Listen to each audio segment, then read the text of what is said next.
یہ ایک دن میں مکمل نہیں ہوا بلکہ مختلف ادوار میں ترقی کرتا رہا اور آج اس شکل میں ہمارے سامنے ہے۔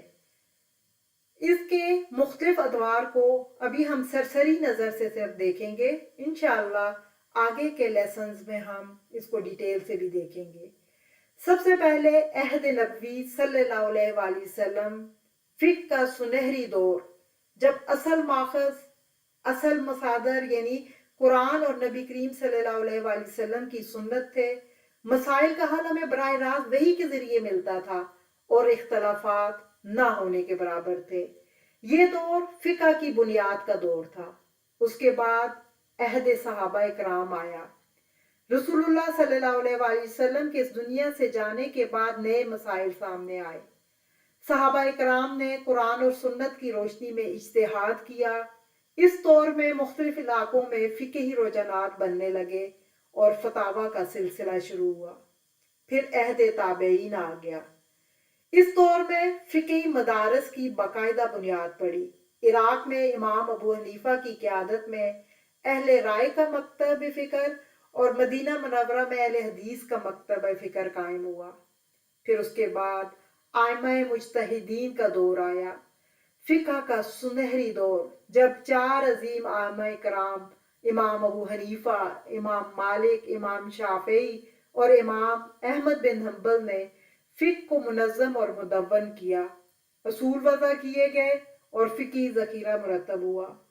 پھر اس کے بعد تدوین اور تقلید کا دور آیا، فقہی کتب کی تالیف ہوئی اور مذاہب کی منظم شکل اختیار کرنے کا دور آیا۔ بڑی بڑی فقہی کتابیں لکھی گئی اور عام لوگوں کے لیے تقلید آسان بنائی گئی۔ اور چھٹا، موجودہ دور، جدید مسائل جیسے میڈیکل، بینکنگ، ٹیکنالوجی اور عصری معاملات میں فقہی رہنمائی۔ فقہ اسلامی آج بھی زندہ اور قابل عمل ہے اور فقہی کونسلیں اجتہاد کر رہی ہیں۔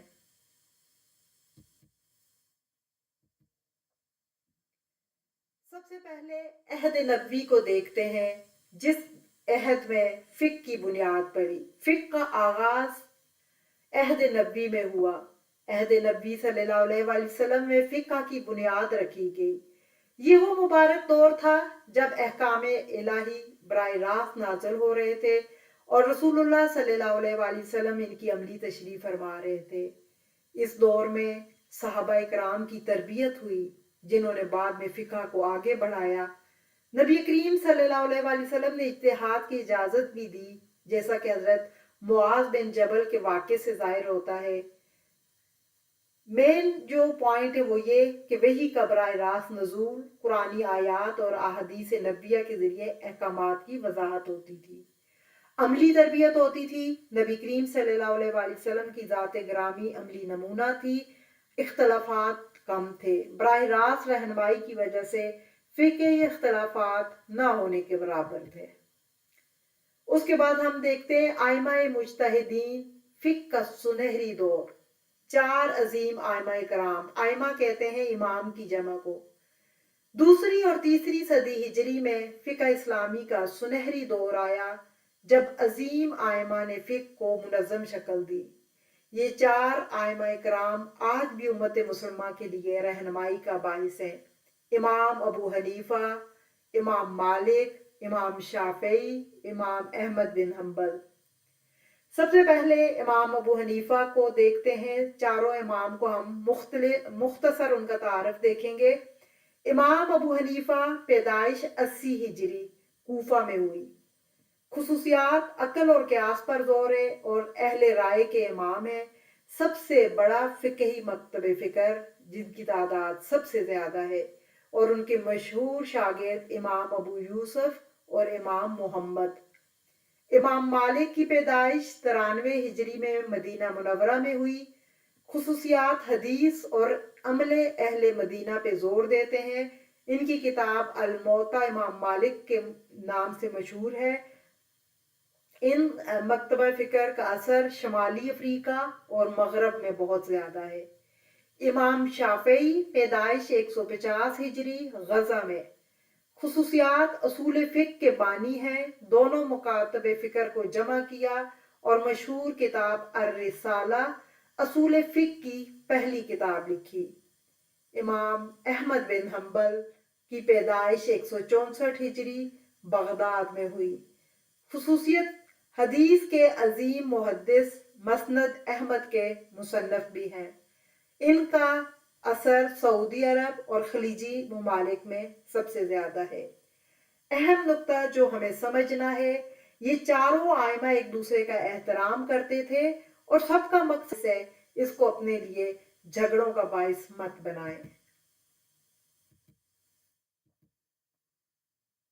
اب ہم دیکھتے ہیں ان کے فقہی مدارس فکر دو اہم رجحانات اس دور میں سامنے آئے، ایک اہل رائے کا اور ایک اہل حدیث۔ اہل رائے مکتب عراق میں زیادہ وہ تھا، اس کا مرکز کوفہ عراق تھا اور اس کے بانی جو تھے امام ابو حنیفہ اور ان کے شاگرد تھے۔ ان کا طریقہ کار کیا تھا؟ یہ قیاس اور اجتہاد پر زیادہ زور دیتے تھے۔ اس کی وجہ یہ تھی کہ عراق اس وقت ایک سیویلائزڈ جو ہے وہ کنٹری تھا، بہت ترقی یافتہ تھے، وہاں پہ نئی نئی چیزیں سامنے آ رہی تھی، نئے نئے مسائل آ رہے تھے جن کا عقلی استدلال کے بغیر جو ہے وہ کا حل نکالنا ممکن نہیں تھا۔ جبکہ دوسری طرف اہل حدیث کا مکتب فکر تھا جو کہ مدینے میں تھا، اس کا مرکز مدینہ منورہ اور حجاز تھا اور اس کے امام مالک اور ان کے پیروکار تھے۔ ان کا طریقہ کار کیا تھا؟ وہ حدیث اور آثار صحابہ پہ زور دیتے تھے اور خصوصیت کیا تھی کہ وہ کہتے تھے عمل اہل مدینہ کا اعتبار کیا جائے۔ وجہ یہ تھی کہ مدینہ میں چونکہ اس وقت اسلام کا مرکز رہا تھا، ابھی وہ دور اتنا ٹائم نہیں گزرا تھا اور احادیث کی کثرت تھی وہاں پہ، اور یہ دونوں مکاتب فکر ایک دوسرے کے مکمل نہیں بلکہ مختلف حالات میں فقہ کو سمجھنے کے دو طریقے تھے۔ تابعین کے دور میں دو بڑے فقہی مدارس ابھرے جنہوں نے فقہ اسلامی کی ترقی میں اہم کردار ادا کیا۔ اس کے بعد تدوین اور تقلید کا دور آیا، فقہی ورثے کی حفاظت کا دور۔ تیسری صدی ہجری کے بعد فقہ کے تدوین کا عظیم کام شروع ہوا۔ یہ وہ دور تھا جب فقہی علم کو محفوظ کرنے اور آنے والی نسلوں تک پہنچانے کا اہتمام کیا گیا۔ اس دور میں فقہی کتب لکھی گئیں، فقہی کتب کی تالیف ہوئی، بڑی بڑی فقہی کتابیں لکھی گئی جیسے الہدایہ۔ اگر آپ کو فقہ کے لیے کوئی کتاب پڑھنی ہو تو جو اس کے بالکل بنیادی مصادر ہیں، الہدایہ، المبسوط، المغنی، جو کہ آج بھی حوالے کی حیثیت رکھتے ہیں۔ اس کے بعد مذاہب کی منظم شکل دی گئی۔ چار بڑے مذہب حنفی، مالکی، شافعی، حنبلی منظم طور پر قائم ہوئے اور ان کی تعلیم کا نظام بنا۔ پھر اس کے بعد تقلید کا آغاز ہوا۔ عام مسلمانوں کے لیے کسی ایک امام کی تقلید آسان بنائی گئی تاکہ وہ آسانی سے دین پر عمل کر سکیں۔ عالمی پھیلاؤ، مختلف علاقوں میں مختلف مذاہب کی تعلیم عام ہوئی اور فقہی علم کی حفاظت ہوئی۔ یہ تقلید کیوں ضروری تھی؟ کیونکہ ہر شخص اب براہ راست قرآن و حدیث کے احکام نہیں نکال سکتا تھا، اس لیے علماء کی رہنمائی ضروری تھی۔ تقلید اسی رہنمائی کا منظم طریقہ ہے۔ تقلید ہوتی کیا ہے؟ آپ کے ذہن میں یہ آ رہا ہوگا، تقلید کا مطلب ہوتا ہے کسی ایک امام کی فقہی آراء کی پیروی کرنا۔ یہ ان لوگوں کے لیے ضروری تھا کیونکہ خود اجتہاد کی صلاحیت نہیں رکھتے جب آپ، تو کسی ایک امام کو یا اس کی آراء کو آپ نے فالو کرنا ہے، اس کو کہتے ہیں تقلید۔ اس کے بعد ہم دیکھتے ہیں موجودہ دور آیا، فقہ اسلامی کی جدت اور چیلنجز کا سامنا کرنا پڑا۔ جدید دور 21ویں صدی میں فقہ اسلامی نئے مسائل اور چیلنجز کا سامنا کر رہی ہے، لیکن اس کی خوبصورتی یہ ہے کہ یہ آج بھی زندہ، متحرک اور قابل عمل ہے۔ آج بھی آپ دیکھیں فقہی کونسلیں ہیں، آج دنیا بھر میں فقہی کونسلیں کام کر رہی ہیں۔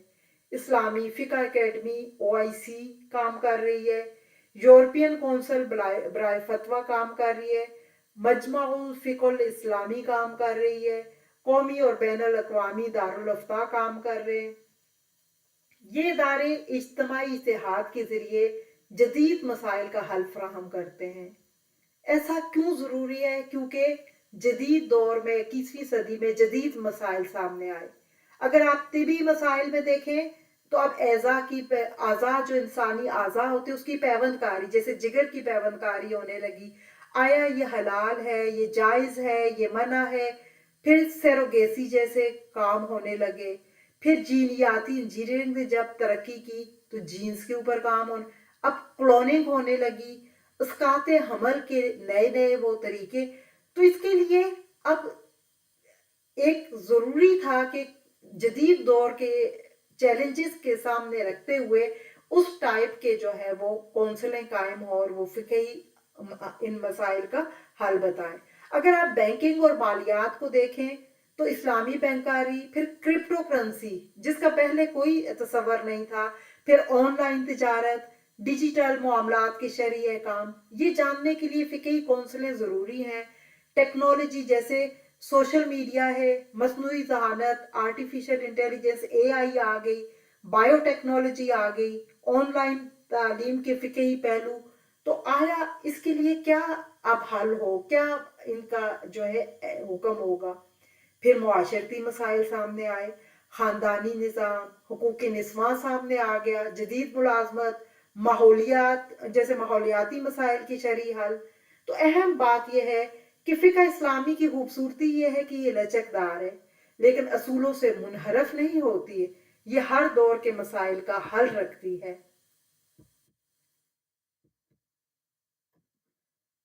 ہم اینڈ پہ خلاصہ دیکھتے ہیں. فقہ اسلامی زندگی کی مکمل رہنمائی. فقہ اسلامی محض قوانین کا مجموعہ نہیں ہے، یعنی صرف یہ نہیں کہ بڑی بڑی کتابوں میں قوانین بنا کر، بلکہ زندگی گزارنے کا ایک مکمل نظام ہے جو قرآن اور سنت کی روشنی میں ہماری رہنمائی کرتا ہے. فقہ کا مطلب ہی دین کو گہرائی سے سمجھنے اور عملی زندگی میں نافذ کرنے کا نام فقہ ہے. یہ قرآن و سنت کی تشریح اور تطبیق ہے. تاریخی ارتقاء عہد نبوی سے لے کر آج تک فقہ مسلسل ترقی کرتی رہی. ہر دور کے علماء نے اپنے وقت کے مسائل کا حل فراہم کیا. فقہ زندگی کے ہر شعبے کو محیط ہے، عبادات سے لے کے معاملات، معاشرت، اخلاق اور قانون تک. آج بھی متعلقہ فقہ اسلامی آج بھی انسانیت کے مسائل کا حل رکھتی ہے. جدید فقہی کونسلیں نئے مسائل پر اجتہاد کرتی ہیں اور لوگوں کو اس کا حل بتاتی ہیں. فقہ اسلامی وہ روشنی ہے جو قرآن و سنت سے حاصل ہو کر ہماری زندگی کے ہر قدم پر رہنمائی کرتی ہیں. فقہ کو سمجھنا، اس پر عمل کرنا ہر مسلمان کے لیے ضروری ہے تاکہ وہ اپنی زندگی اللہ اور اس کے رسول کے حکم کے مطابق گزار سکے. ہر دور کے مسائل کا حل فقہ میں موجود ہے کیونکہ یہ دین اللہ کا دین ہے. کسی دور میں ہم یہ نہیں کہہ سکتے کہ آج اس پر عمل ممکن نہیں.